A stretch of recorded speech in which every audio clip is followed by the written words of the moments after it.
My name is Martha Gomez, and at 33 years old, I was driving toward the family reunion that would change everything. My father had already made his decision about the inheritance, and I knew it wasn't going to be me. For 5 years, I'd been the family disappointment, the daughter who chose Silicon Valley over staying home like my perfect sister Sophia. What my family didn't know was that while they thought I was struggling with some computer project, I'd actually built something that was about to make headlines around the world.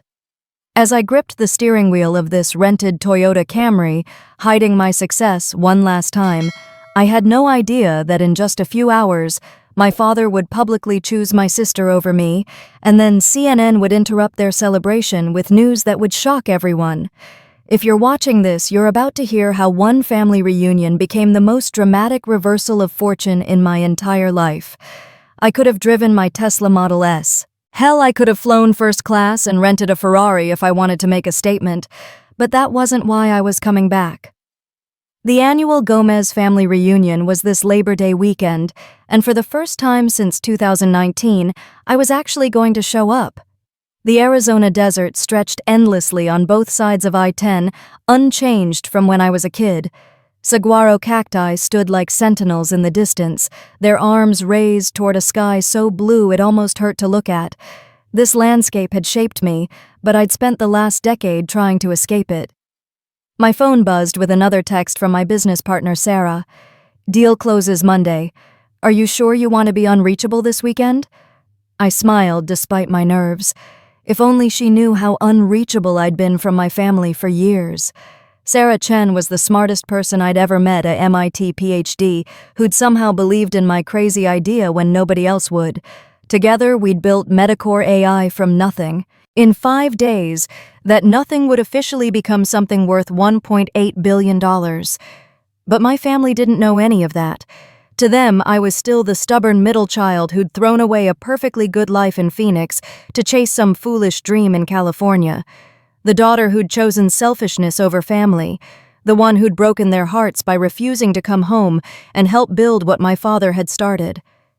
Another text this time from Mom. "Mija, your father has been asking if you're really coming. I told him yes, but you know how he gets." I knew exactly how he got there. Ricardo Gomez didn't do uncertainty well. In his world, things were black and white. You were either family or you weren't. You either respected tradition or you didn't. You either came home when called or you chose to be an outsider. I'd chosen to be an outsider.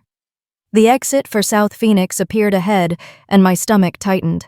This was the neighborhood where I'd grown up, where 3 generations of Gomez's had worked with their hands and built something solid. My grandfather had started with a small crew doing residential repairs. My father had expanded into commercial construction. Ricardo Gomez Construction now employed over 60 people and had built half the strip malls in South Phoenix. It should have been enough. For my brother Carlos, it was everything. He'd never wanted anything else but to wake up every morning and build things alongside Dad. But for me, it had felt like a cage. I turned onto familiar streets lined with modest ranch houses, their small front yards dotted with desert landscaping and chain-link fences. Children played in the late afternoon heat while their mothers chatted in Spanish across property lines. This was home, but it had never felt like where I belonged. Desert Ridge Park came into view, and I could already see the pavilions decorated with Mexican flags and balloons. Cars filled the parking lot, license plates from all over Arizona and beyond. The Gomez family reunion drew cousins from as far as California and Texas. We were a sprawling clan bound together by blood tradition and my father's unwavering belief that family came first. I parked between a beat-up Chevy truck and a pristine minivan, probably my sister Sophia's. Even her car looked perfect. I checked my reflection in the rearview mirror one last time. Simple makeup hair pulled back in a ponytail, wearing jeans and a Stanford t-shirt that I'd deliberately chosen. Let them see where my loyalties had been all these years. As I walked toward the pavilions, I could hear the familiar sounds of home. Children laughing, adults calling out in rapid-fire Spanish, the sizzle of carne asada on multiple grills. The smell hit me like a memory, charcoal and lime, and the desert air that I'd tried so hard to wash out of my lungs. My cousin Miguel spotted me first. He was 14 now, tall and lanky, with the kind of confidence that came from being raised in a family that believed in him. "Hey, Tia Martha. You actually came." Word spread quickly through the crowd. Heads turned, conversations paused, and suddenly I was the center of attention in a way that made my skin crawl. These were people who'd known me since I was born, who'd watched me grow up and disappoint them one choice at a time. My brother Carlos appeared first, his construction worker arms wrapping me in a hug that smelled like sawdust and aftershave. "Hermana, it's about time you came home." Then I saw him. Dad stood near the main pavilion, his gray hair still thick at 62, his shoulders still broad from decades of physical work. He wore his good jeans and a pressed shirt, the uniform of a man who'd worked his way up from nothing and wanted everyone to know it. When our eyes met, he nodded once and walked over. "Martha." His handshake was firm but brief, no hug forthcoming. "You look good." "Thanks, Dad. You too." The conversation we'd had 5 years ago hung between us like smoke, the one where he'd called me selfish for not coming home after Stanford, where he'd said I was wasting my education on fantasies when I could be helping build something real, where I'd finally snapped and told him that maybe real meant different things to different people. We hadn't spoken for 8 months after that. Mom saved us both from the awkwardness appearing at my side with tears already forming in her dark eyes. "Mija, you're here. You're really here." Elena Gomez had always been the peacekeeper, the one who smoothed over the rough edges that came from having strong personalities under one roof. She'd aged in the 5 years since I'd seen her new lines around her eyes, and a weariness that hadn't been there before. But her hug was exactly what I remembered, fierce and protective, and full of unconditional love. "I missed you so much," she whispered in my ear. "Then quieter things have been hard since you left." Before I could ask what she meant, a familiar laugh cut through the air. "Sophia." My little sister had grown into the woman everyone always knew she'd become, beautiful in an effortless way, with long dark hair and a sundress that probably cost more than I used to spend on groceries in a month. Her husband Marcus stood beside her, looking every inch the successful financial advisor in his polo shirt and perfect smile. Their 2 children, Isabella and Nathan, clung to her legs like accessories. Martha Sophia's hug was genuine but brief, mindful of her appearance. "I can't believe you're actually here. Marcus, this is my sister I was telling you about, the one in California." The one in California. As if that explained everything. As if my entire adult life could be summarized by geography. "Nice to finally meet you, Martha." Marcus's handshake was the kind that financial advisors perfected, confident, but not quite sincere. "Sophia's told me all about your little tech thing." "My little tech thing." I smiled and nodded, letting it pass. "It's nice to meet you too, Marcus." The next hour blurred together in a series of reintroductions and polite conversations. Cousins I hadn't seen in years, aunts and uncles who asked careful questions about my life in California without really wanting to know the answers. I deflected most of them with vague responses about still working in tech, still living in the Bay Area, still single. Nobody asked the hard questions. Nobody wanted to know what I'd actually been building for the last 5 years, what had kept me away from family dinners and birthday parties and holiday celebrations. They'd already decided that whatever it was, it couldn't be as important as being here. And maybe they were right. Maybe nothing I'd accomplished in Silicon Valley mattered as much as showing up for the people who'd raised me. Maybe I really was just a selfish daughter who'd chosen ambition over family. But as I sat at a picnic table watching Sophia hold court with stories about her perfect life and her perfect children and her perfect husband, I couldn't shake the feeling that none of them really knew me at all. The thing about being the middle child in a traditional Mexican-American family is that you learn early how to be invisible. Carlos was the heir apparent, the son who would carry on the family name and business. Sophia was the princess, the daughter who would marry well and give our parents beautiful grandchildren. And me, I was the question mark. Growing up in our small ranch house on Maple Street, the rules had always been clear. Carlos worked construction with Dad every summer starting at age 12. Sophia helped Mom in the kitchen and learned to be the perfect hostess. I read books and tinkered with the old computer Dad brought home from a job site, trying to figure out how to make it do things it wasn't supposed to do. Sophia had always been everything our parents wanted in a daughter.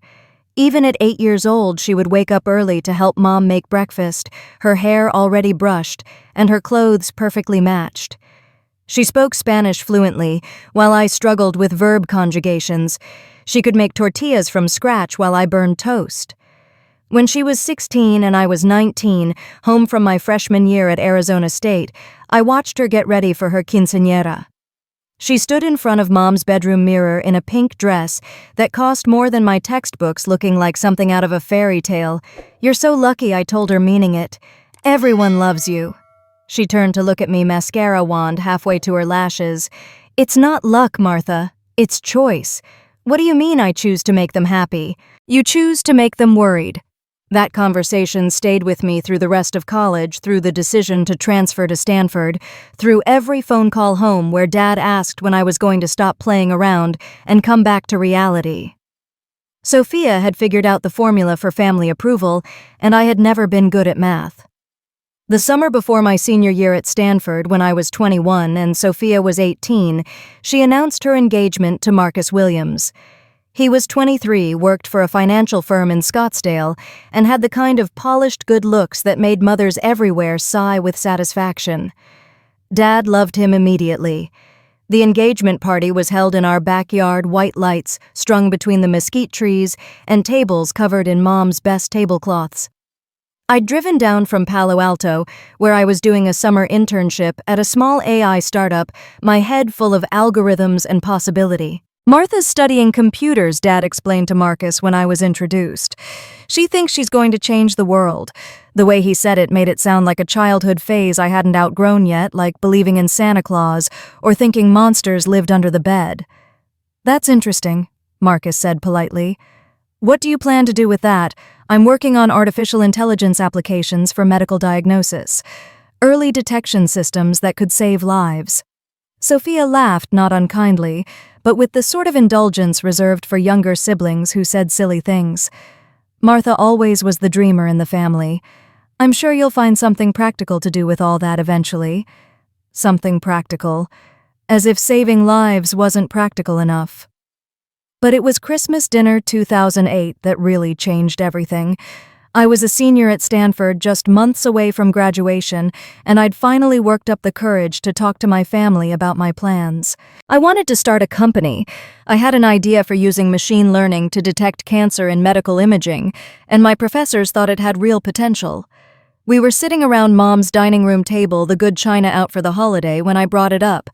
"I'm not going to apply for regular jobs after graduation. I want to start my own company." The silence stretched long enough for me to hear the air conditioning cycle on. A company doing what Dad's voice was carefully controlled. Medical AI, artificial intelligence that can help doctors catch cancer earlier than human eyes can see it. Carlos looked confused. "Like robot doctors?" "Not exactly. More like giving doctors superhuman vision. The AI analyzes medical images and flags potential problems that might be too small or subtle for radiologists to notice." Dad set down his fork.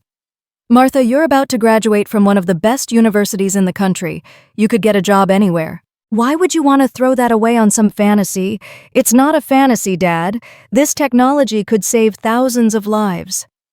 "Mija," Sophia said gently, "don't you think you should get some real experience first?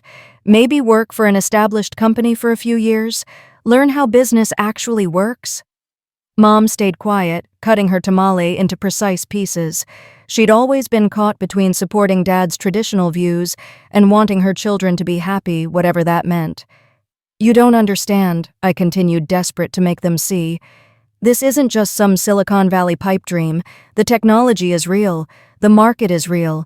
I have professors who want to invest, and how exactly are you planning to live while you build this empire?" Dad's question cut right to the heart of it. "You think you can just skip the part where you earn money and support yourself?" "I've been accepted into a startup accelerator. They provide funding and mentorship for the first year." Dad laughed, but there was no humor in it. "They provide funding. You mean they give you money for free?" "It's not free. They take equity in the company, so you're selling pieces of something that doesn't exist yet to people who are gambling on your potential. That's not business, Martha. That's a casino. I felt my face flush hot. This is exactly what I expected from you. You can't see past construction and traditional jobs. The world is changing, Dad. Technology is the future. Don't lecture me about the future, young lady. I've built something real with these hands, something that employs people and supports families and will still be here long after your computer games crash and burn. They're not games. The shout came out louder than I'd intended, silencing the table completely. Even the kids in the living room stopped talking. Sophia reached across the table and put her hand on mine. Martha, we just want you to be safe. Starting a business is risky. What if it doesn't work out? Then I'll try something else. But what about marriage? What about a family? You're already 22. Most girls your age are thinking about settling down. I pulled my hand away. Not every woman wants the same thing, Sophia. What's that supposed to mean? It means maybe I want to build something bigger than a perfect kitchen and perfect children. The words hung in the air like a slap. Sophia's face went white and I immediately regretted them. I'm sorry. I didn't mean that how it sounded, but the damage was done. Dad stood up from the table, his chair scraping against the tile floor. I think we've heard enough about what Martha wants. When you're ready to think about what your family needs, you know where to find us. He left the room and one by one the others followed. I sat alone at the dining room table, staring at the half-eaten food, and feeling like I'd just blown up the only safety net I'd ever known.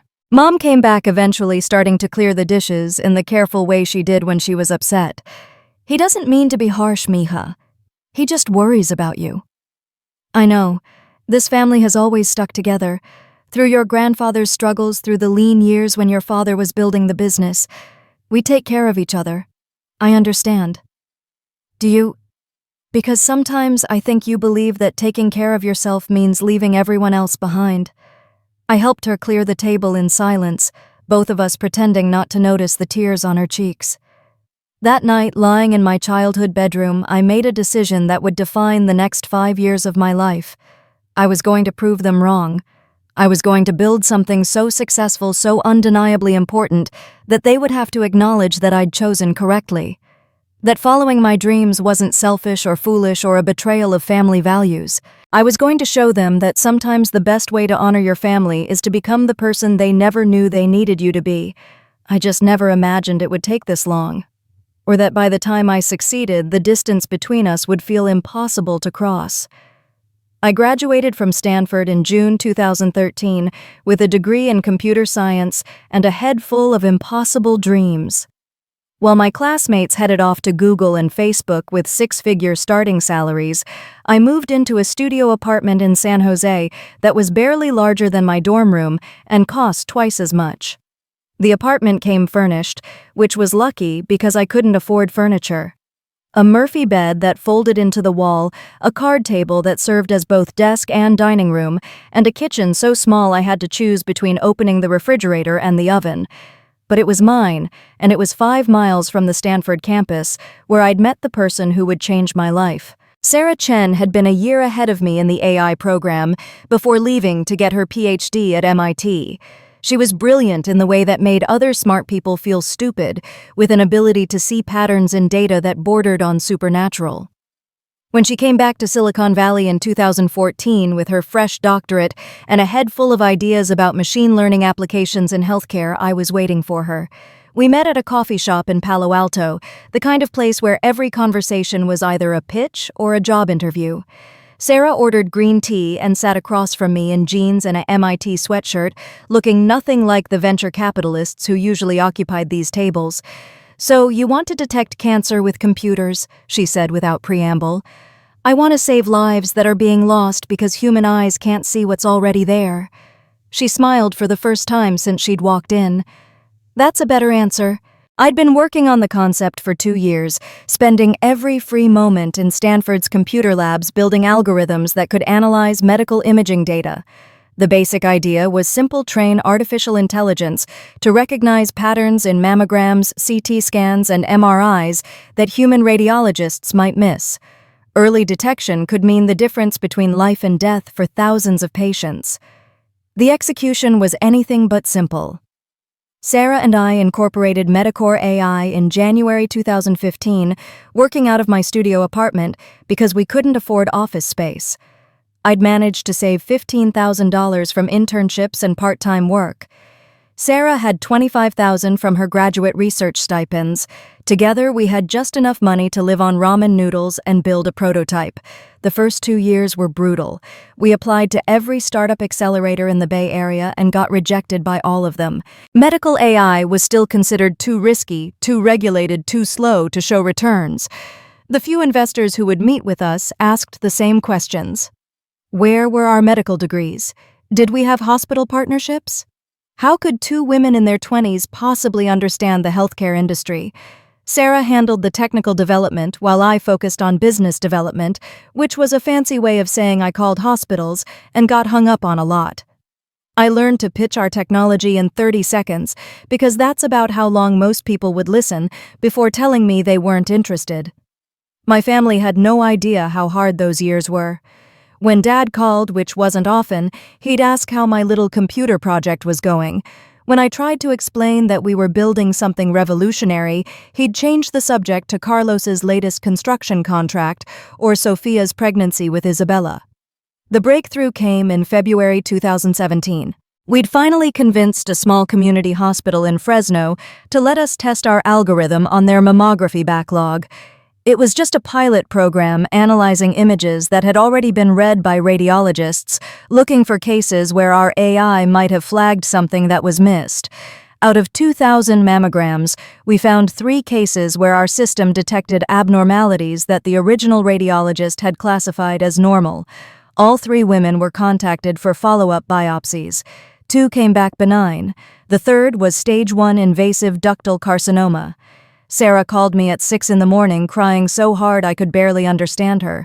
We caught it, Martha. We actually caught it. The woman was 42 years old, a mother of 3 who'd almost skipped her routine mammogram that year. The cancer was small enough that she'd need only a lumpectomy and 6 weeks of radiation. If it had gone undetected for another year, she would have needed chemotherapy, maybe a mastectomy. 2 years, and it might have been too late. That phone call changed everything. Word spread through the medical community faster than we'd ever imagined possible. Hospitals started calling us instead of the other way around. The same venture capitalists who'd dismissed us 2 years earlier suddenly wanted meetings. We raised our first round of funding in June 2017, $2.5 million that felt like winning the lottery. Sarah and I moved into real office space, hired our first employees, and started the long process of getting FDA approval for our software. But even then, I couldn't bring myself to tell my family what we'd accomplished. When I called home to share the news about our funding, Dad's response was typical. "That's nice, mija. When are you planning to visit? Your mother misses you. We just raised enough money to expand to 10 hospitals, Dad." "That's good.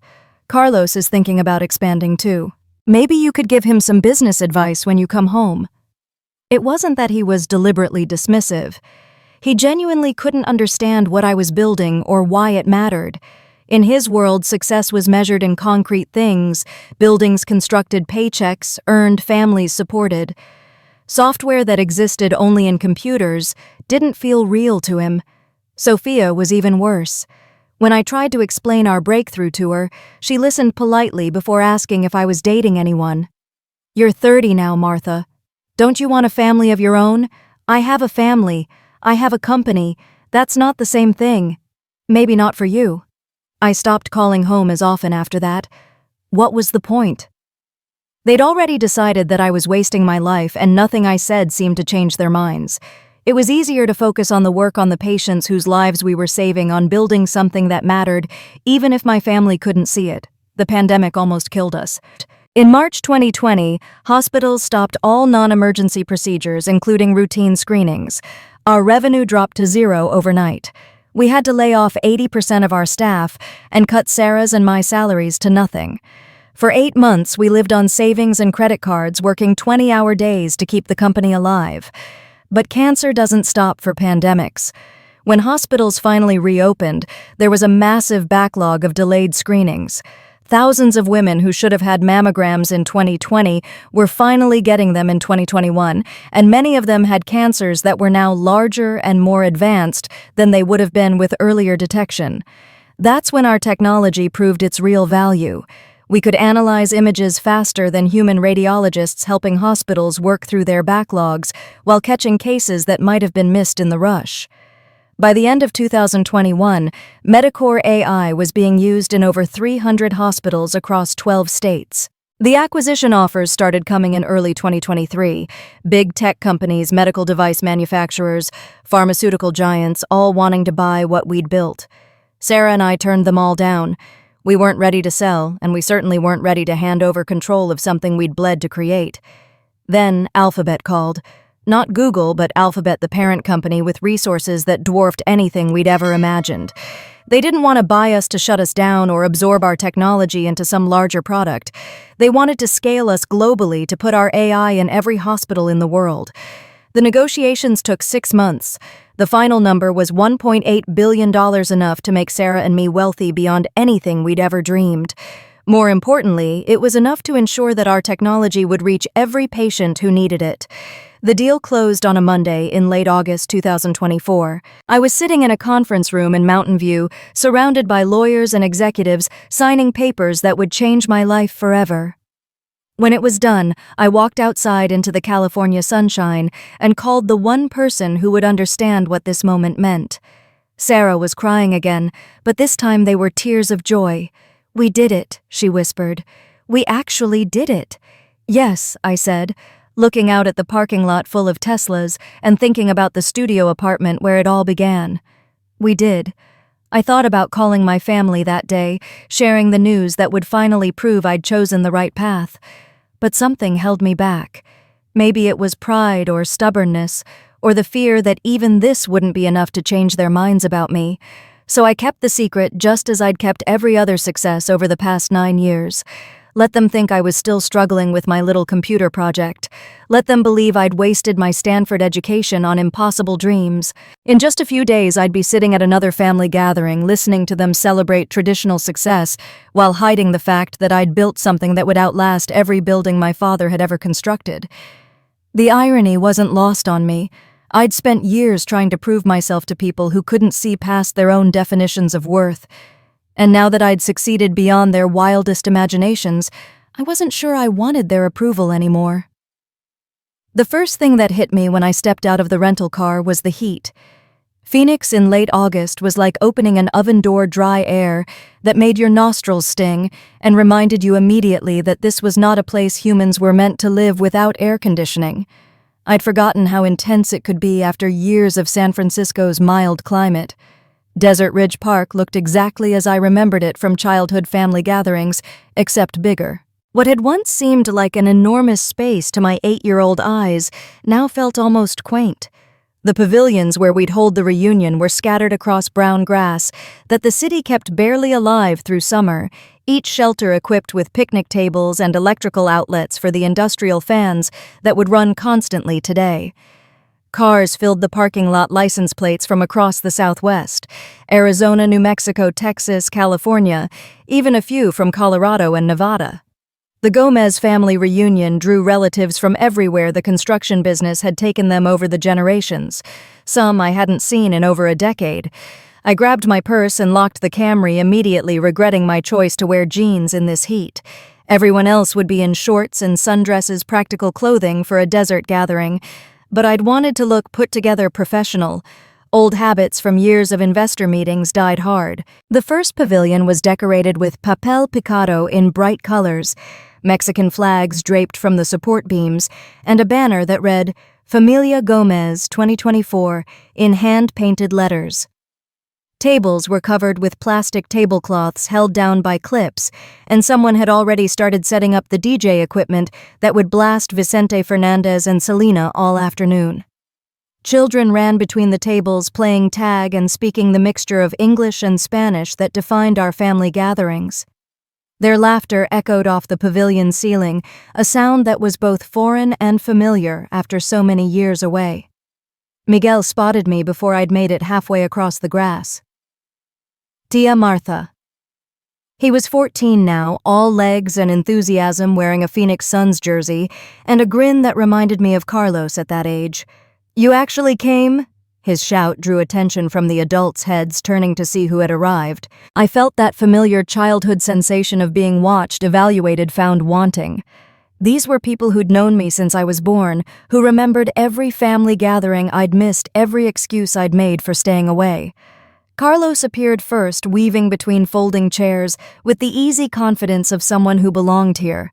My big brother had filled out since I'd last seen him, his shoulders broader from construction work, his face more weathered from years in the sun. When he wrapped me in a hug, I caught the familiar scent of sawdust and Old Spice that had defined him since high school. "Hermana, it's about time you came home. I'm just visiting Carlos. This isn't home anymore." He pulled back to look at me, his dark eyes serious. "It could be if you wanted it to be." Before I could respond, I felt a presence behind me that made my shoulders tense automatically. Dad. Ricardo Gomez was 62 now, his thick black hair gone completely gray, but he still carried himself like the man who'd built a successful business through sheer force of will. He wore pressed khakis and a polo shirt with the Gomez Construction logo, the uniform of a small business owner who wanted everyone to know he'd made something of himself. "Martha." His handshake was firm but brief, accompanied by the kind of nod he might give a business acquaintance. "You look good. California treating you well?" "It has its moments. Still working with computers? Still working in tech?" "Yes." He nodded again, that polite dismissal I remembered so well. "Good, good. Your mother's been worried about you." As if summoned by her mention, Mom appeared at my elbow. Elena Gomez had always been the emotional center of our family, the one who remembered birthdays and smoothed over conflicts and made sure everyone felt loved, even when they felt frustrated. She looked older than I'd expected, new lines around her eyes and a tiredness that hadn't been there 5 years ago. But her hug was exactly what I needed, fierce and unconditional and full of all the things we'd never said to each other over the phone. "Mija, you're here. You're really here. I missed you too, Mom." She held me longer than was probably appropriate for a family reunion, and when she pulled back, her eyes were bright with tears. "How long can you stay?" "Just the weekend. I have to get back for work." "Of course you do." She tried to hide her disappointment, but I caught it anyway. "Well, we'll make the most of it." Mom had been checking her phone constantly since I'd arrived, I noticed. Quick glances when she thought no one was looking, the kind of distracted behavior that was new for her. When I asked if everything was okay, she waved me off. "Just work stuff, mija. I'm trying to expand my client base, build something of my own, you know. But your father thinks I should focus on what I'm already good at." There was something in her tone that suggested this was a bigger conversation than she was letting on, but before I could ask more questions, another familiar laugh cut through the air. "Sophia." My little sister had grown into exactly the woman everyone always knew she'd become. At 30, she was stunning in an effortless way that made other women hate her, and men stop talking mid-sentence when she walked by. Her dark hair fell in perfect waves over her shoulders, and her sundress looked like it had been designed specifically for her body. Behind her walked Marcus, her husband of 8 years, looking every inch the successful financial advisor in his pressed shorts and polo shirt. He had the kind of bland handsomeness that photographs well and the confident smile of someone who'd never really struggled for anything. Their children followed behind like well-trained accessories. Isabella was 8 now, a miniature version of her mother, with the same dark hair and serious eyes. Nathan, 6, clung to Sophia's hand with the devotion that little boys reserve for their mothers. Martha Sophia's hug was warm, but brief, mindful of her appearance in front of the extended family, who were all watching our reunion with interest. "I can't believe you're actually here. How long has it been, 5 years?" 5 years. She shook her head like she couldn't believe it. "Well, you look great. Doesn't she look great? Marcus?" Marcus stepped forward with his practiced handshake and professional smile. "It's so nice to finally meet you, Martha. Sophia's told me all about you. Still doing the computer thing in California." "The computer thing. as if 9 years of building a revolutionary medical technology company could be summarized in 3 dismissive words. Something like that, I said. The next hour blurred together in a series of reintroductions and careful conversations. Cousins I hadn't seen since they were children, now married with children of their own. Aunts and uncles who asked polite questions about my life in California without really wanting to know the answers. Everyone was perfectly nice, but there was an undercurrent of judgment that I'd learned to recognize over the years.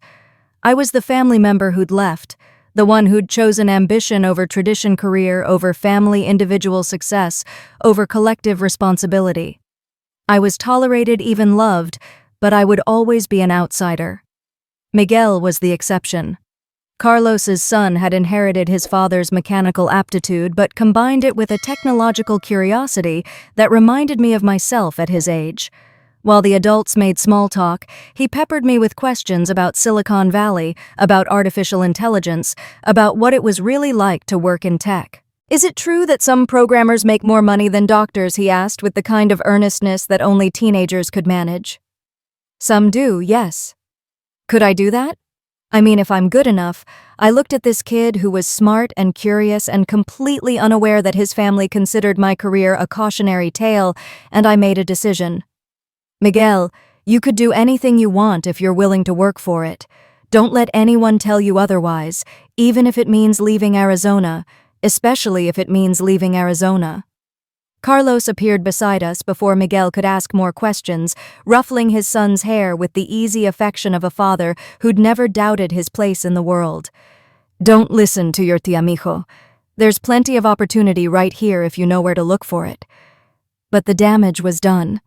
I could see the wheels turning in Miguel's head, the same restless curiosity that had driven me out of Phoenix 15 years earlier. Some seeds once planted were impossible to uproot. As the afternoon heat intensified and more relatives arrived, I found myself retreating to the edges of conversations, watching my family interact with the kind of anthropological fascination that comes from being simultaneously inside and outside a culture. This was my family, my blood, my history. But sitting at these picnic tables, listening to conversations about construction contracts and school districts, and whose kids were excelling at which sports, I felt more like an observer than a participant. I'd built something incredible over the past 9 years. I'd saved lives, created jobs, pushed the boundaries of what was possible with technology. In 4 days, I'd officially become wealthy enough to buy and sell everything my father had ever built. But none of that mattered here. Here I was, still just Martha, the daughter who'd disappointed everyone by wanting something different than what they could give me. The irony was almost too perfect to be real. By 3 o'clock, the reunion was in full swing, and Sophia was holding court at the main pavilion, like the queen she'd always been destined to become.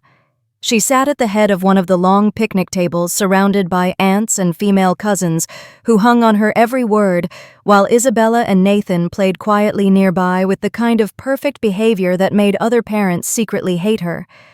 I watched from a folding chair in the shade, nursing a Tecate, and trying to look like I belonged as my sister regaled the crowd with stories of her perfect life. "The house in Scottsdale is finally finished," she was saying, her manicured hands gesturing gracefully as she spoke. 4 bedrooms, 3.5 baths with a pool and a 3-car garage. "Marcus says it's our forever home." Our cousin Carmen, Dad's sister, nodded approvingly. "You've done so well for yourself, mija. Your parents must be so proud." "We are," Mom said quickly, but I caught the slight glance in my direction. "Both our daughters have found their paths." Sophia smiled, that diplomatic smile she'd perfected over the years, the one that acknowledged family complexity without dwelling on it. "We're all blessed in different ways." Marcus chose that moment to join the conversation, settling beside Sophia, with the kind of casual possession that successful husbands display at family gatherings. He balanced a paper plate loaded with carne asada and looked every inch the provider he'd been raised to be. "The mortgage is finally under control," he announced, as if anyone had asked. "With my promotion to senior advisor, we're in a really good place financially. Sophia can focus on the kids and the house without worrying about money." "That's wonderful," Aunt Anna said. Ana Martinez was Mom's sister, a nurse at Phoenix Children's Hospital who'd raised 4 kids while working full-time. She'd always been my favorite aunt because she understood what it meant to build something on your own. These days, so many women think they have to choose between family and everything else. Sophia knows what really matters. The comment wasn't directed at me specifically, but I felt it land anyway. I took another sip of beer and wondered how long I could sit here before the urge to defend myself became overwhelming. Martha's still single though, right? This came from cousin Linda, Uncle Bob's wife, whose own daughter had married at 19 and was already on her third child. Mija, you're 33 now. Don't you want a family of your own? All eyes turned to me, and I felt that familiar childhood sensation of being the specimen under the microscope. I work a lot, I said carefully. It doesn't leave much time for dating. But surely you want children eventually, Linda pressed. The clock is ticking, you know. Maybe not everyone wants the same things, I replied, keeping my voice level despite the irritation rising in my chest. Of course everyone wants children, Sophia said with a laugh that was meant to sound light-hearted, but carried an edge I recognized from our teenage years. That's what makes us complete as women. Right, Mom? Mom looked uncomfortable, caught between her daughters as usual. Every woman has to make her own choices, she said diplomatically. But some choices are better than others, Marcus added, and there was something in his tone that made me look at him more closely. Some choices build families and communities, others just build bank accounts. The conversation moved on after that, but I couldn't shake the feeling that something important had just happened. Marcus had always been polite to me in the past, if somewhat dismissive. This felt different, more pointed. An hour later, as the afternoon heat reached its peak and the older relatives retreated to air-conditioned cars for naps, I found myself alone with Sophia by the drink station. She was refilling water bottles for her kids, her movements efficient and practiced in the way of mothers everywhere. "Your family seems happy," I said, because it felt like something I should say. She paused a water bottle halfway to her mouth, and for just a moment, her perfect facade cracked. "Happy. Yes, we're very happy. But—" She looked around to make sure no one was listening, then set down the bottle and turned to face me fully. "Can I tell you something? Something I can't say to anyone else?" "Of course. Sometimes I wonder what it would be like to have your freedom, Martha, to make decisions without having to consider what's best for everyone else first." I felt a surge of surprise. Sophia had never expressed anything but satisfaction with her choices, never shown even a hint of doubt about the path she'd chosen. "What do you mean?" She glanced toward the main pavilion where Marcus was deep in conversation with Dad and Carlos about something that required serious masculine head-nodding. "He controls everything," she whispered. "Every penny we spend, every decision about the house or the kids or my time. I can't even open my own checking account without him wanting to know why. That's not normal, Sophia. I know. But what am I supposed to do? I haven't worked in 8 years. I don't have any skills that would support me and the kids on my own. I'm completely dependent on him. You could go back to teaching. With what childcare, he'd never agree to pay for a nanny when I could be home with the kids myself." She laughed bitterly. "Sometimes I think he keeps me pregnant on purpose, like insurance that I'll never leave." The words hung between us like a confession, and I saw my sister clearly for perhaps the first time in years. Not the golden child who'd gotten everything she wanted, but a woman who'd traded her independence for security and was beginning to understand the true cost of that bargain. "Marcus even checks my spending receipts," she continued. "Last week he questioned why I spent $12 at Target without calling him first." $12, Martha. For school supplies the kids needed. I felt a surge of anger so intense it surprised me. "That's financial abuse, Sophia. Don't be dramatic. He's just careful with money. Being careful with money doesn't involve monitoring your wife's spending like she's an employee."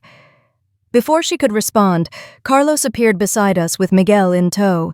The kid looked excited about something practically bouncing on his feet.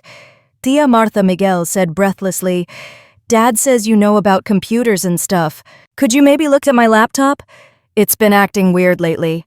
I glanced at Carlos, who shrugged. "Kid's been having problems with his schoolwork because the thing keeps freezing up. I don't know anything about computers."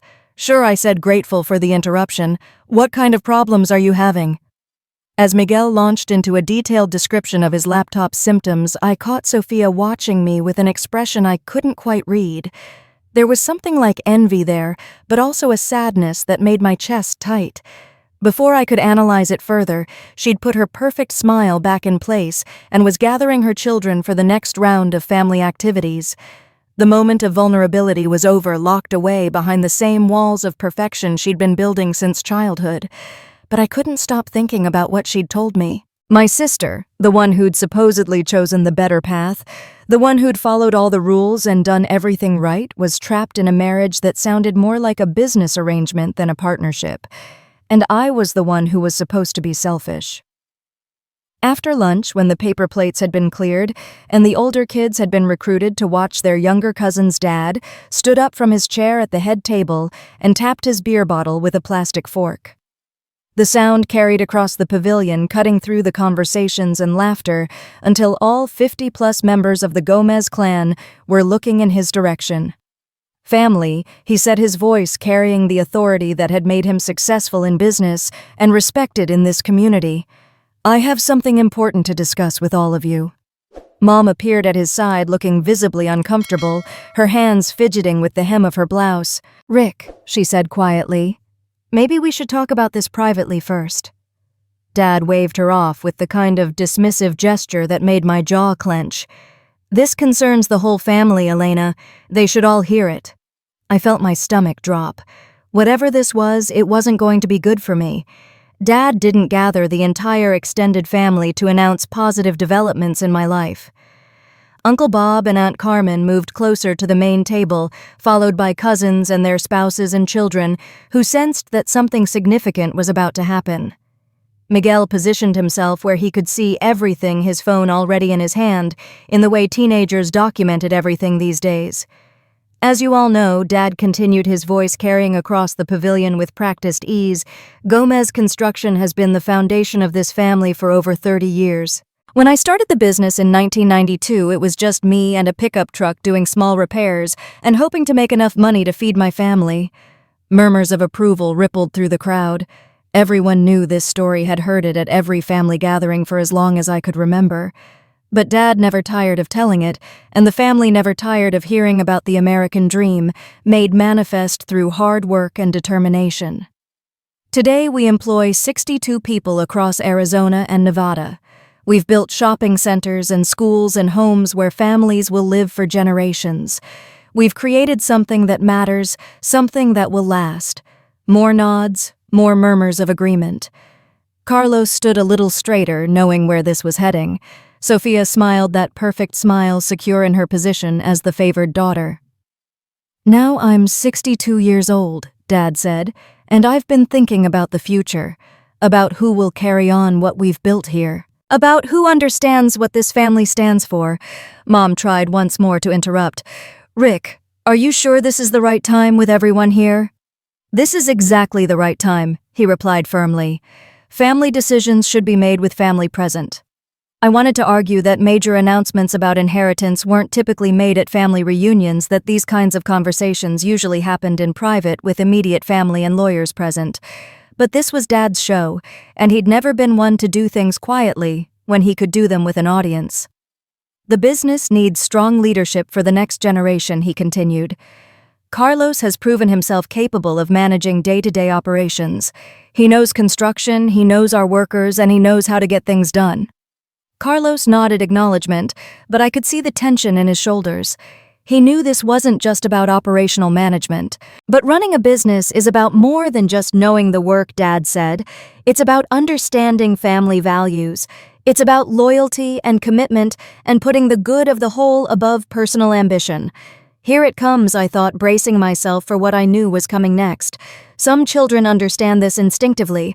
Dad continued, his gaze moving between Sophia and me in a way that made his meaning unmistakable.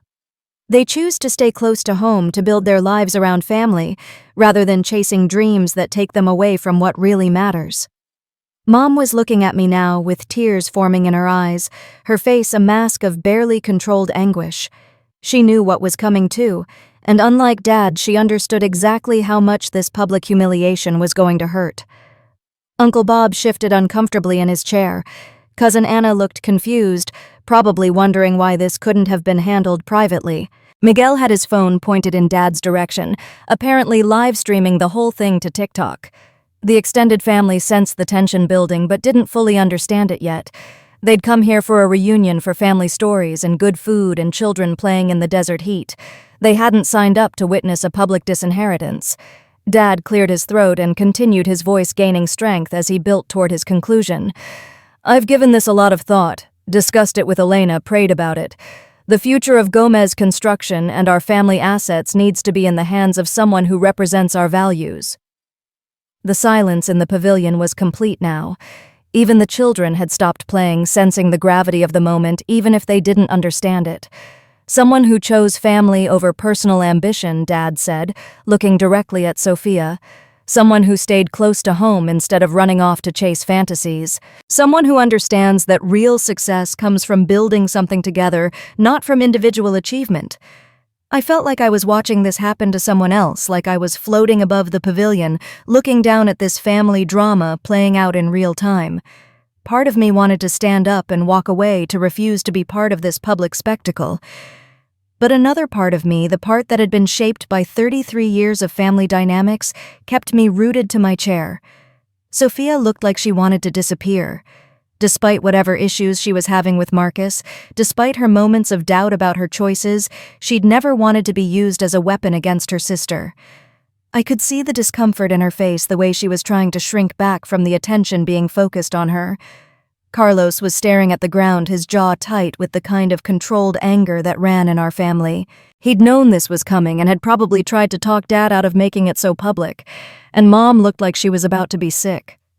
But Dad was just getting started.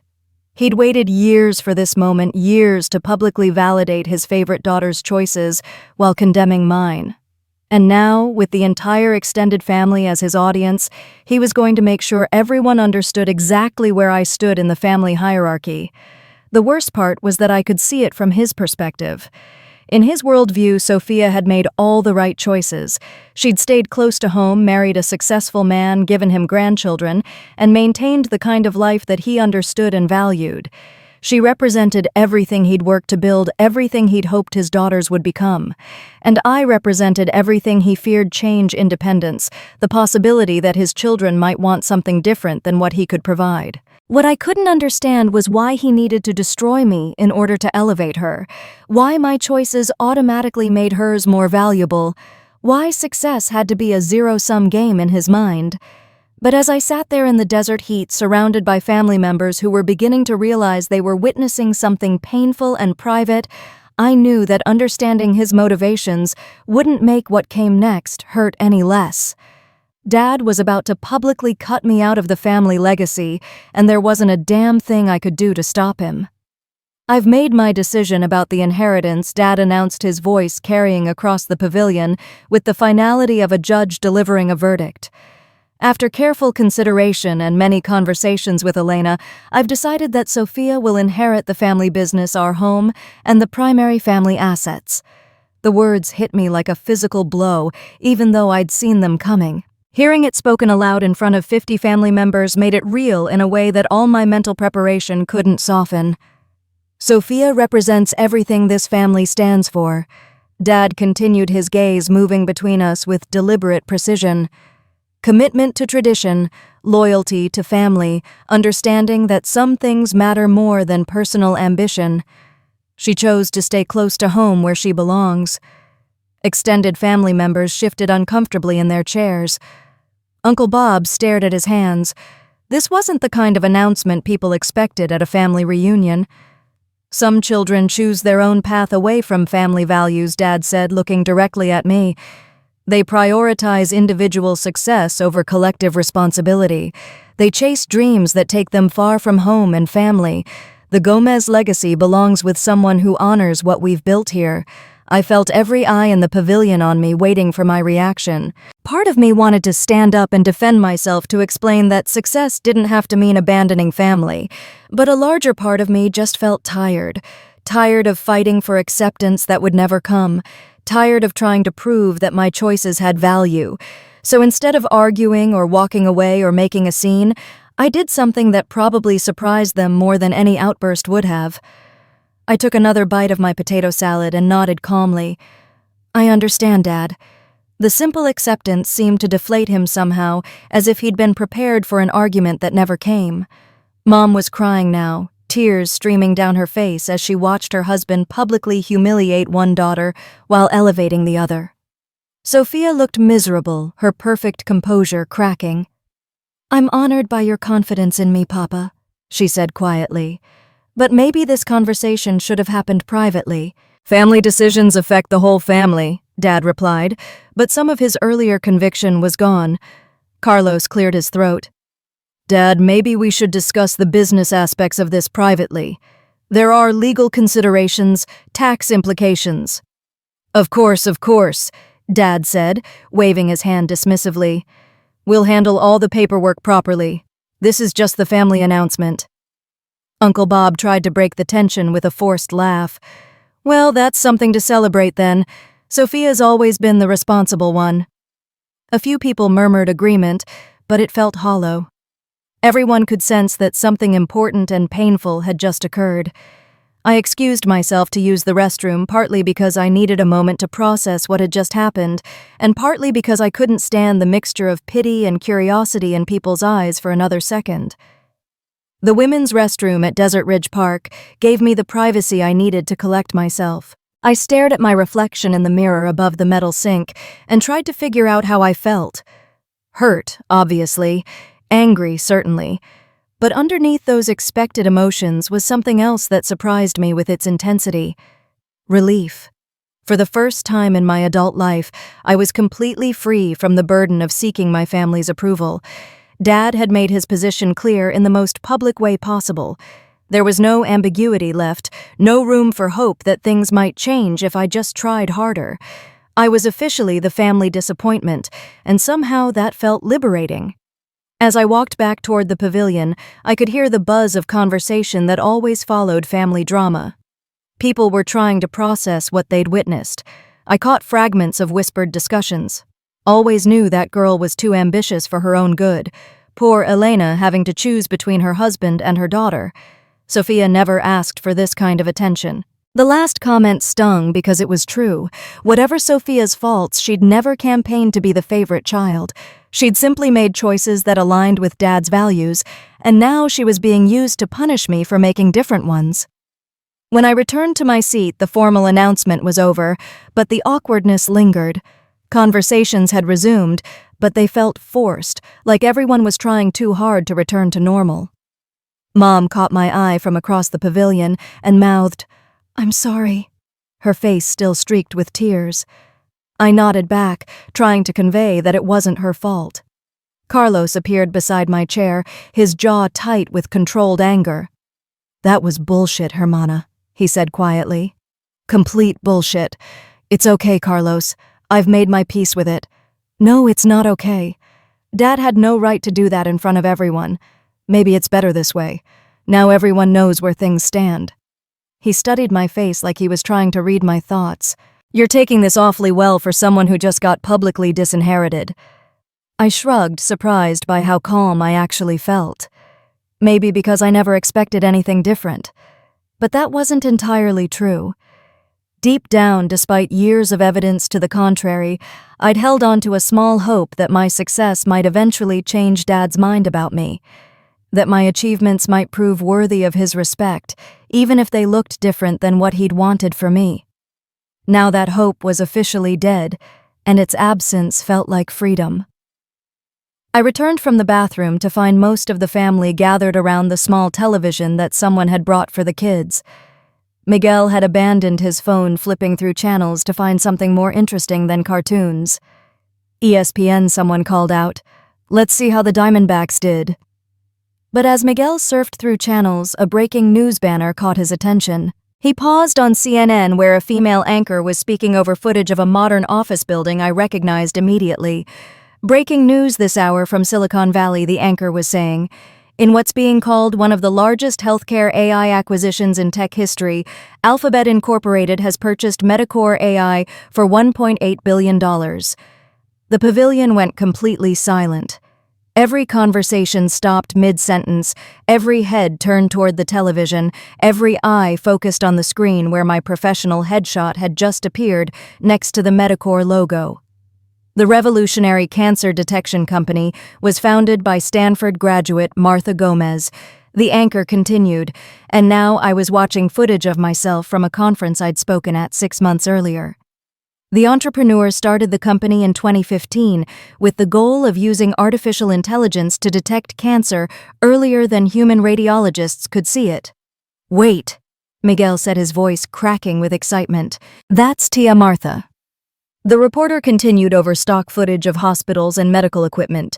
Medicor's technology is currently being used in over 800 hospitals and medical centers across North America, with plans for global expansion under Alphabet's ownership.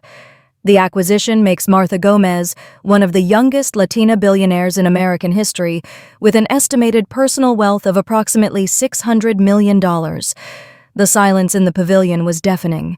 50 family members stared at the television screen, then at me, then back at the screen as if they could make sense of what they were seeing through sheer force of will.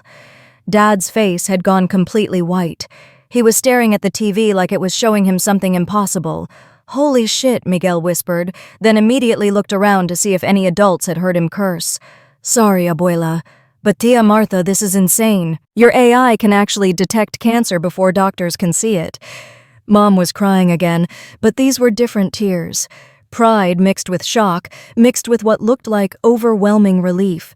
She'd known I was working on something important, but even she hadn't understood the scope of what I'd built. Sophia dropped her plastic cup water, spilling across the picnic table as she stared at the screen. "I can't believe you didn't tell us," she whispered. Carlos found his voice first. $600 million. "Hermana, are you actually worth $600 million? The news segment continued with interviews from medical professionals talking about AI-assisted diagnosis footage from Stanford and stock market analysis of what the acquisition meant for Alphabet's healthcare strategy. But I was focused on my family's faces, watching them process information that completely upended everything they thought they knew about my life. Uncle Bob was shaking his head slowly. "Martha Maija, why didn't you tell us what you were really doing out there?" "Because you never asked," I said simply. "You asked about my computer thing, my little tech project, whether I was dating anyone. Nobody ever asked if I was building something that mattered." Anna, the nurse, was staring at me with something approaching awe. "You've been saving lives," she said quietly. "All this time we thought you were just playing around with computers, but you've been actually saving lives." Miguel was already pulling up articles on his phone, reading headlines aloud. Forbes just updated their billionaire list. TechCrunch is calling it the deal of the year. Dad finally spoke, his voice barely above a whisper. "The inheritance announcement. I just told everyone that Sophia was getting everything because you chose your path away from family values." The irony of the timing wasn't lost on anyone. 30 minutes ago, he'd publicly disinherited me for choosing individual ambition over family responsibility. Now the entire extended family was learning that my individual ambition had resulted in building something that would help families around the world. Miguel was live streaming again. "Guys," he was saying to his phone camera, "my aunt just became a billionaire and my grandfather just cut her out of the will in the same afternoon. This is literally the craziest family reunion ever." Sophia stood up suddenly, looking like she was about to be sick. "I need some air," she said, and walked quickly toward the parking lot. The extended family was buzzing with excitement now, the earlier awkwardness completely forgotten. Suddenly, everyone wanted to talk to me to ask questions about Silicon Valley and artificial intelligence.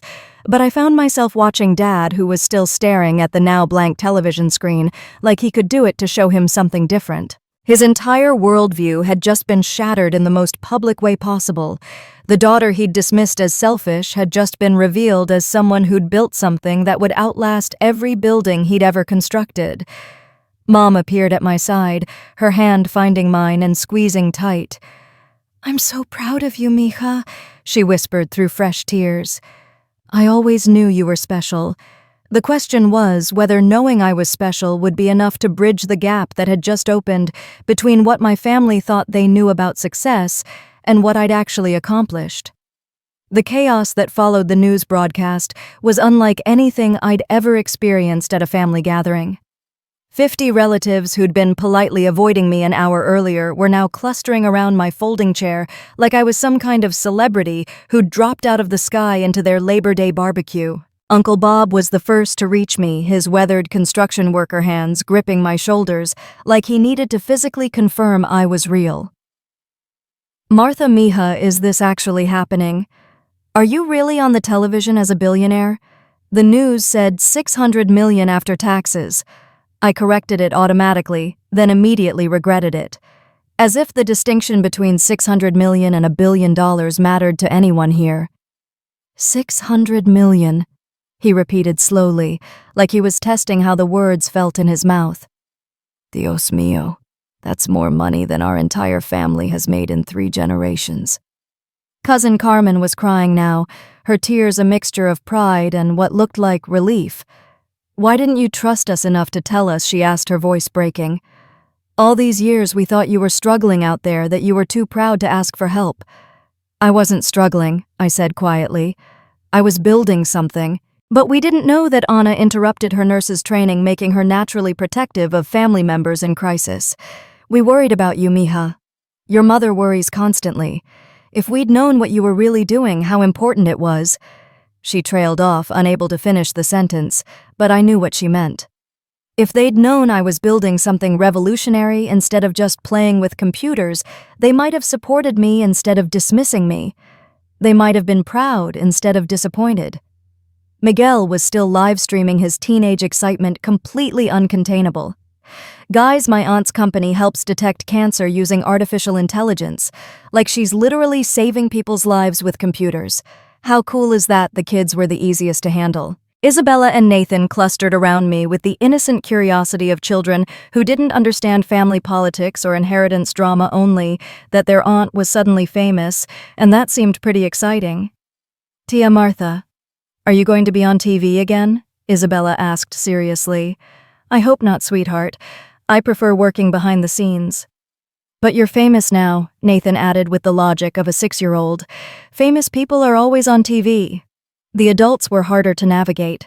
Everyone wanted to know why I'd kept it secret, why I'd let them think I was just another struggling tech worker when I was actually building something that would be studied in business schools for decades. Carlos found me in the crowd and pulled me aside, his expression a mixture of pride and frustration. "Hermana," he said quietly, "I need you to help me understand something. How does a person become worth $600 million without their family knowing about it?" "It wasn't intentional," I said. "At first I didn't tell you because there wasn't much to tell. Starting a company is mostly failure and rejection for the first few years. Then, when we started succeeding, I tried to share the good news, but nobody seemed interested in the details." He frowned, thinking back through years of phone calls and brief visits. "When you called about the funding round, you changed the subject to ask when I was coming home." When I tried to explain our breakthrough with cancer detection, Dad told me about Carlos's latest construction contract. Every time I brought up my work, someone redirected the conversation to something else. "Shit," he said, running his hand through his hair. "We really did dismiss you, didn't we? You dismissed what I was building because it didn't look like success to you. Houses and roads and shopping centers are visible, tangible. Software that exists in computers and saves lives in hospitals felt abstract, unreal." Before Carlos could respond, I spotted Sophia walking back from the parking lot, her face composed, but her eyes red from crying. She'd clearly needed those few minutes away from the chaos to process what she'd learned about her sister's life. She approached slowly, and the crowd around me seemed to sense that this conversation needed privacy. Extended family members drifted away, giving us space while pretending not to watch from nearby tables. "I owe you an apology," Sophia said without preamble. "I've spent years thinking you were selfish for choosing your career over family. I had no idea what you were actually building. You couldn't have known. I never told you. But I never asked either, did I?" She sat down across from me, her perfect posture unchanged, but her expression more vulnerable than I'd seen since we were children. "I was so focused on proving that my choices were right that I never bothered to understand yours. We both made different choices, Sophia. That doesn't make either of us wrong." "Doesn't it, though?" She glanced toward the main pavilion where Dad was still sitting in stunned silence staring at the now blank television screen. "You built something that will help people for generations. I married a man who controls my spending money and treats me like an employee. That's not your fault, isn't it? I had opportunities, Martha. I could have finished my teaching degree, could have insisted on maintaining some independence. Instead, I chose the path that felt safest, that would make everyone else happy. You chose what felt right at the time with the information you had." She laughed bitterly. What felt right was being the good daughter. What felt right was never making anyone uncomfortable or disappointed. And now I'm 30 years old with no money of my own and a husband who sees your success as a threat to his authority over me. "What do you mean Marcus has been texting me since the news broke?" she said, pulling out her phone to show me a series of increasingly agitated messages. "He wants to know if you're going to give us money. He wants to know if this changes our inheritance situation. He's not asking if I'm proud of you or if I'm okay. He's calculating how your success affects him." I felt a surge of anger so intense it surprised me. "Sophia, that's not a marriage. That's a business arrangement where you're the junior partner." "I know," she whispered. "I've known for a while. But knowing something and having the courage to change it are different things. You could change it now. You could leave. With what money? What skills? I haven't worked in 8 years, Martha. I don't have a Stanford degree or a tech company or $600 million. I have 2 children and a high school diploma and no idea how to support myself." The pain in her voice was real and raw, and I realized that while I'd been building my empire in Silicon Valley, my sister had been building a prison that looked like paradise from the outside. "You could stay with Mom and Dad while you figure things out," I suggested. "Go back to school, get your teaching degree. I could help financially." She looked at me with something that might have been hope. "You would do that? After everything? After Dad just publicly chose me over you, you'd help me leave the marriage that choice was supposed to validate, Sophia," I said, reaching across the table to take her hand. "I never wanted to compete with you. I just wanted to be allowed to choose my own path. Now I want the same thing for you." For the first time since we were children, my sister and I were seeing each other clearly without the filter of family expectations or sibling rivalry. And what we saw was 2 women who'd made very different choices, but were both struggling with the consequences in their own ways. The question was whether it was too late to make different choices now. Dad finally stood up from his chair near the television, his movements slow and deliberate like those of a man who'd aged several years in the span of an hour. Without looking at anyone, he walked toward a smaller pavilion at the edge of the park, one that was currently empty, and would provide privacy for the conversation we all knew was coming. "Core family only," he said quietly as he passed our table. "Martha, Carlos, Sophia, Elena, we need to talk." The extended family understood the dismissal, gathering their children and coolers and folding chairs with the practiced efficiency of people who'd attended enough Gomez family gatherings to recognize when the real family business was about to begin. As we walked toward the smaller pavilion, I caught fragments of their conversations. "Did you know she was that successful, poor Rick, making that announcement right before finding out? The timing is unbelievable." Miguel looked like he wanted to follow us with his phone camera, but Carlos caught his eye and shook his head. Some family conversations weren't meant for TikTok, even at the most social media-worthy family reunion in history. The secondary pavilion was smaller and older, with picnic tables that had seen better decades and graffiti carved into the wooden supports by generations of Phoenix teenagers. But it was private, shaded, and far enough from the main gathering that we could speak freely without an audience. Dad sat heavily at one of the tables, his usual commanding presence diminished in a way I'd never seen before. Mom took the seat beside him, her face still streaked with tears, but her posture protective. Carlos and Sophia sat across from them, leaving me to choose whether I wanted to join the family circle or remain standing. I chose to sit because running away now would solve nothing. For a long moment, nobody spoke. We sat in the desert heat listening to the distant sounds of our extended family packing up their cars and discussing the most dramatic family reunion in Gomez history. Dad finally broke the silence, his voice smaller than I'd ever heard it.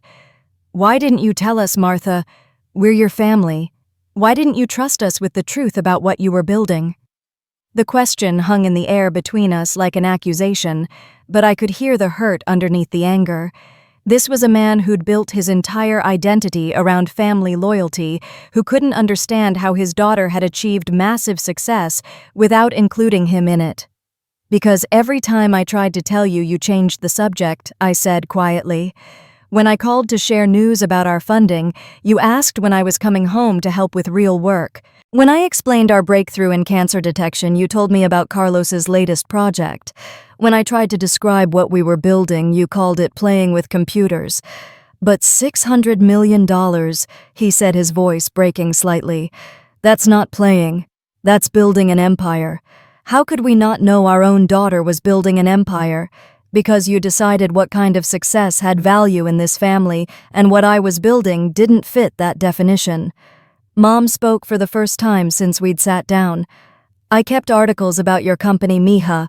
I found them online and printed them out. I had a whole folder hidden in my closet because I was so proud but afraid to show your father. The admission hit me like a physical blow. You knew all this time, you knew what I was really doing. Not the details, not the money, but I knew it was important that you were helping people. I just didn't know how to bridge the gap between what I saw in those articles and what your father believed about your choices. Dad turned to look at her with an expression of betrayal. You knew and didn't tell me. What was I supposed to say, Rick? That our daughter was mentioned in Forbes while you were calling her work a waste of time, that she was speaking at medical conferences while you were asking when she'd get a real job. Carlos cleared his throat, drawing attention back to the larger issue. Dad, I think we need to talk about what happened out there. The inheritance announcement, the timing, all of it. What's to talk about? Dad asked, but his earlier conviction was completely gone. I made a decision based on incomplete information. Now I look like a fool in front of 50 family members. You look like a man who loves his family but doesn't always understand them, Sophia said gently. It was the first time she'd spoken since we'd sat down, and her voice carried a weight that surprised me. Do I think so? Dad asked, looking around the table at his children. Do I love you if I can't see who you really are? Do I support you if I only approve when you make choices? I understand. The questions were rhetorical, but they hung in the desert air like confessions. I never wanted to hurt this family, I said finally. I never wanted to prove anyone wrong or make anyone feel foolish. I just wanted to build something meaningful and be accepted for who I am, not who you wanted me to be. And I just wanted you to be safe, Dad replied. The world is hard, Mija. I've seen what happens to people who take big risks, who chase dreams that don't work out. I wanted to protect you from that. But you can't protect someone from their own choices, Carlos said quietly. And maybe the biggest risk is never taking any risks at all. We sat in silence again, 4 generations of family patterns and expectations, weighing down the conversation like humidity in the desert heat. I built something that will help families around the world detect cancer earlier, I said eventually. I employed over 200 people, most of them from backgrounds like ours. I created technology that gives parents more time with their children and children more time with their parents. I did that without any help from this family, and I'm proud of it. You should be proud, Mom said, her voice thick with emotion. We should have been proud all along. The question now, I continued looking directly at Dad, is whether this family can learn to value different kinds of success. Whether we can support each other's choices, even when they don't look like what we would choose for ourselves. Dad met my gaze for the first time since the news broadcast. I don't know how to fix this, Martha. I don't know how to undo years of not seeing you clearly. You don't have to fix anything, I said. You just have to decide whether you want to know who I really am going forward. It was an offer of reconciliation, but it came with conditions. I wasn't interested in going back to the old dynamic where my success was dismissed and my choices were judged. If we were going to rebuild this relationship, it would have to be on new terms. Terms that acknowledged I'd been right to follow my own path, even when that path led away from everything my family thought they wanted for me. When we returned to the main pavilion, the atmosphere had completely transformed. What had been awkward tension an hour earlier was now buzzing excitement mixed with genuine curiosity. Extended family members who'd been politely avoiding me were now approaching with questions that showed real interest in understanding what I'd built. Cousin Anna was the first to engage me in substantive conversation, her nursing background giving her a framework for understanding the medical applications of my work. "So, the AI actually helps radiologists catch things they might miss?" she asked, leaning forward with professional interest. "Exactly. The human eye can only detect patterns up to a certain resolution. Our algorithm can analyze thousands of data points in a mammogram and flag subtle abnormalities that might be too small or faint for even experienced doctors to notice." "How many lives do you think you've saved?" The question caught me off guard with its directness. "We've documented over 300 cases where our system caught cancer that was initially missed by human review. Most of those were stage 1 or stage 2, which means dramatically better outcomes for patients." Uncle David, the high school principal, joined our conversation with questions about the educational implications.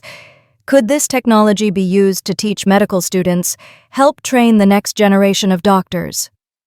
"We're already working on that," I said, surprised by how good it felt to discuss my work with family members who actually wanted to understand it. Medical schools are using our platform to show students what early-stage cancer looks like in imaging, helping them develop better diagnostic skills. Miguel appeared beside us with his phone, but this time he wasn't live streaming.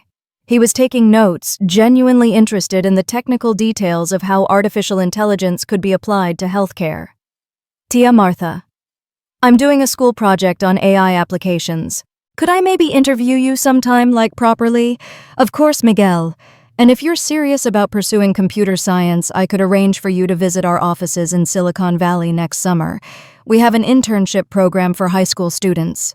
His eyes lit up with the kind of excitement I remembered feeling at his age when someone first showed me that computers could do more than just run basic programs. "Really? You'd do that? Technology needs young minds like yours," I told him, "especially minds that understand the real-world problems we're trying to solve." As the afternoon wore on, I found myself engaged in the kind of family conversations I'd always wanted, but never thought possible. People asked about the early days of the company, the technical challenges we'd overcome, the impact we were having on patients and families around the world. But it was the conversation with Sophia that surprised me most. She found me as the sun was starting to set, painting the desert sky in shades of orange and pink that reminded me why I'd once loved this place. "I've been thinking about what you said," she began, settling beside me at a picnic table that had been abandoned as families started packing up their cars. "About going back to school, getting my teaching degree. And I want to do it.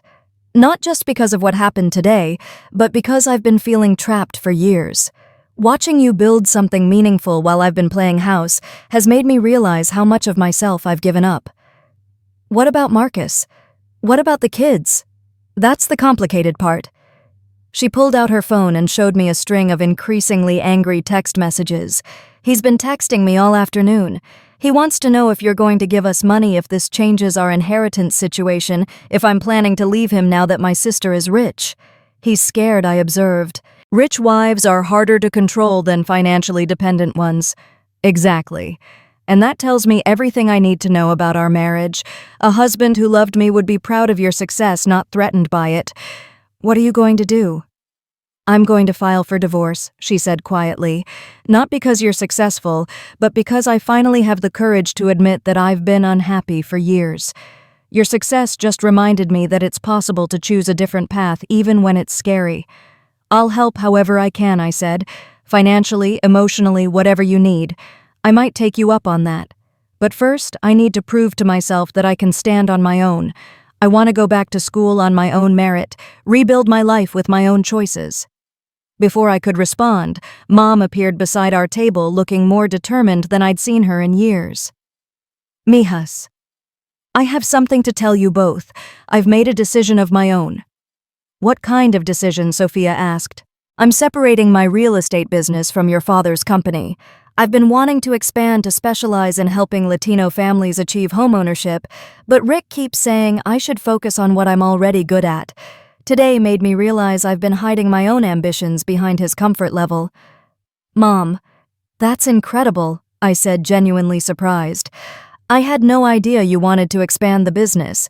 I've been afraid to dream too big, afraid to risk what we already have. But watching you build something from nothing, seeing how you never let anyone else's limitations define your possibilities, it inspired me to stop playing it safe. What does Dad think about this? He's not happy, but he's also realizing that he doesn't get to make unilateral decisions about other people's lives anymore. Today was a wake-up call for him, too.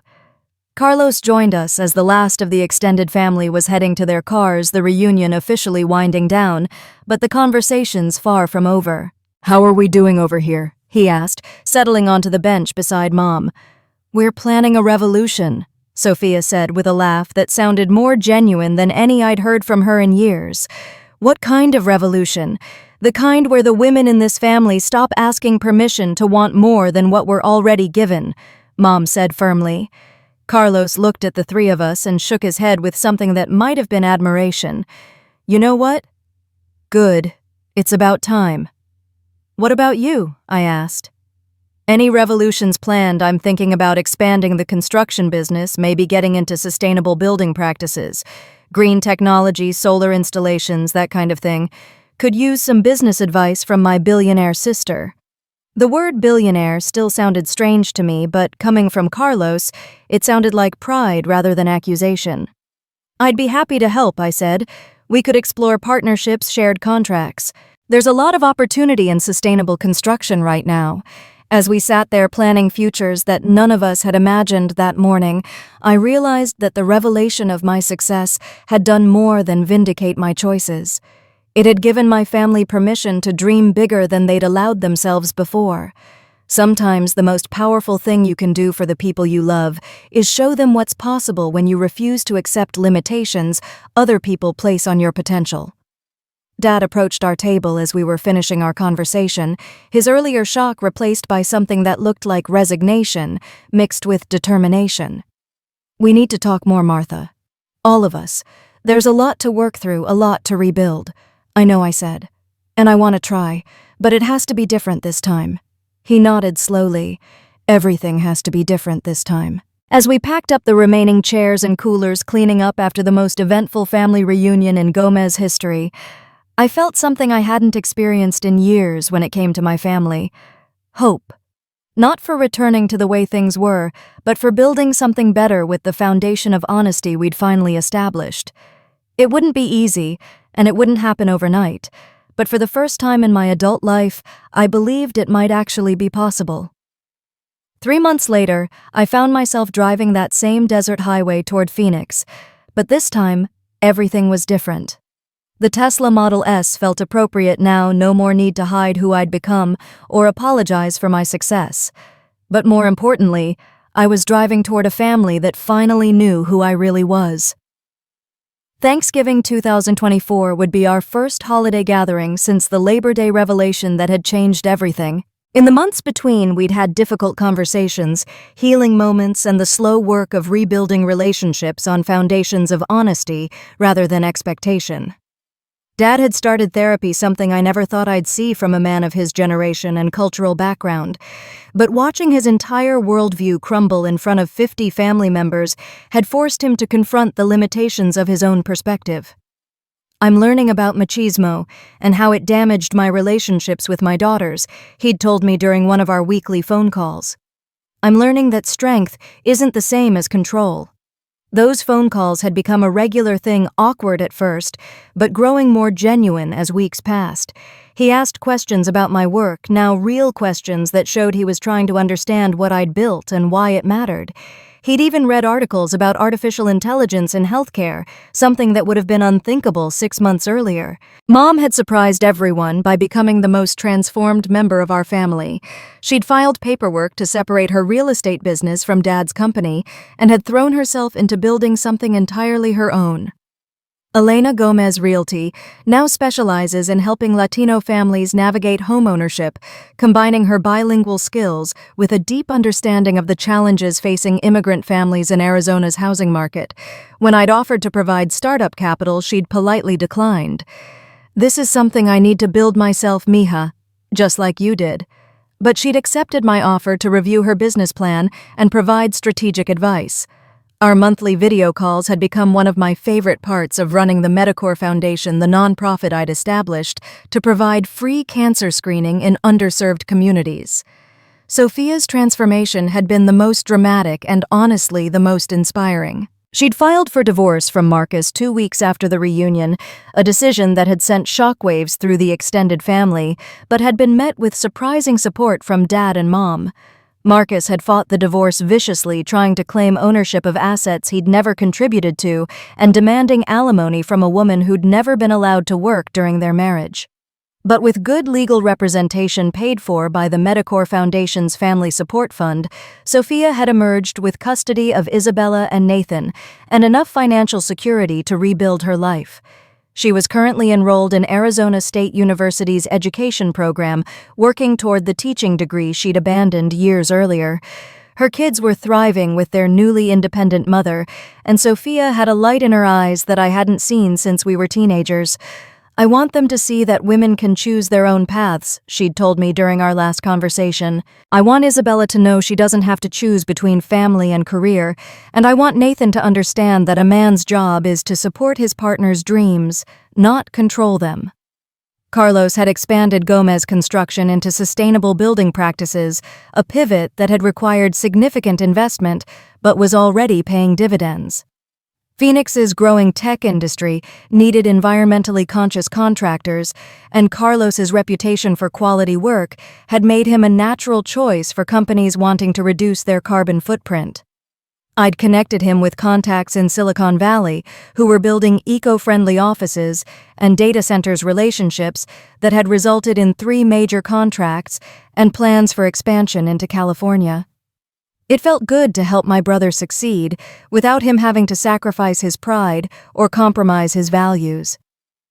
As I pulled into my parents' driveway, I could see the changes immediately. The house looked the same from the outside, but there were subtle differences that spoke to new priorities. Mom's real estate signs in the front yard advertising Elena Gomez Realty, a new electric vehicle charging station in the garage installed by Carlos's company, solar panels on the roof that would reduce their energy costs and serve as a model for Carlos's sustainable building clients.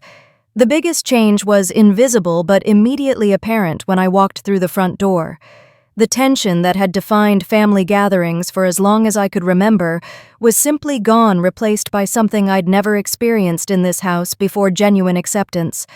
Dad hugged me when I walked in, not the awkward handshake of previous visits, but a real embrace from a father who was proud of his daughter. "How was the drive, Mija?" "Any problems with the Tesla on the highway?" "The Tesla was perfect, Dad, just like the engineering that went into it." He smiled at the technology reference, something that would have been met with eye rolls 6 months earlier. "I've been reading about electric vehicles. Carlos thinks we should add EV charging stations to some of our commercial construction projects." Dinner was different too.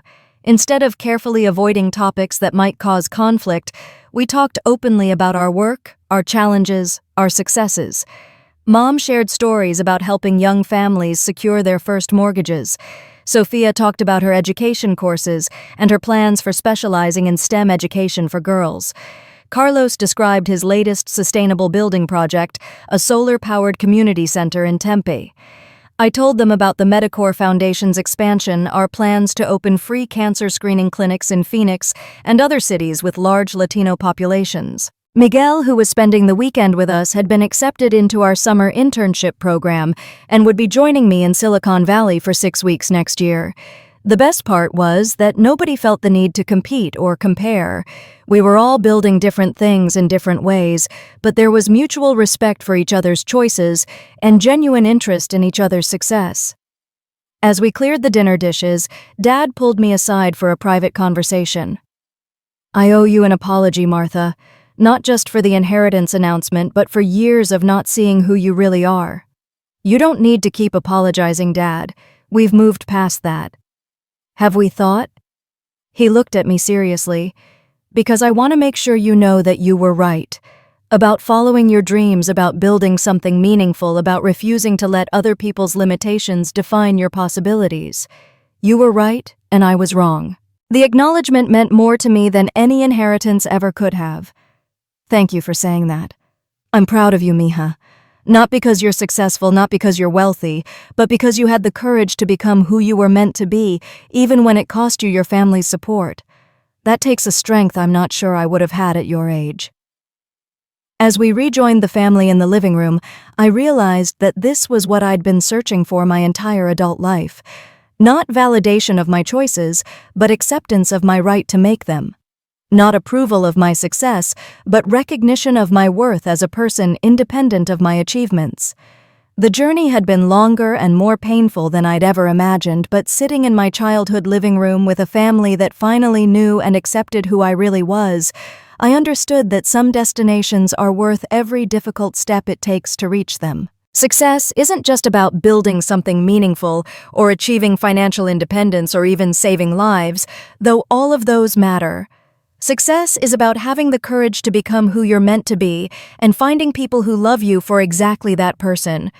If you're watching this and you've ever felt like you had to choose between your dreams and your family's approval, I want you to know that sometimes the best gift you can give the people you love is showing them what's possible when you refuse to accept limitations. Sometimes the most loving thing you can do is succeed so completely that it forces everyone around you to expand their definition of what success looks like.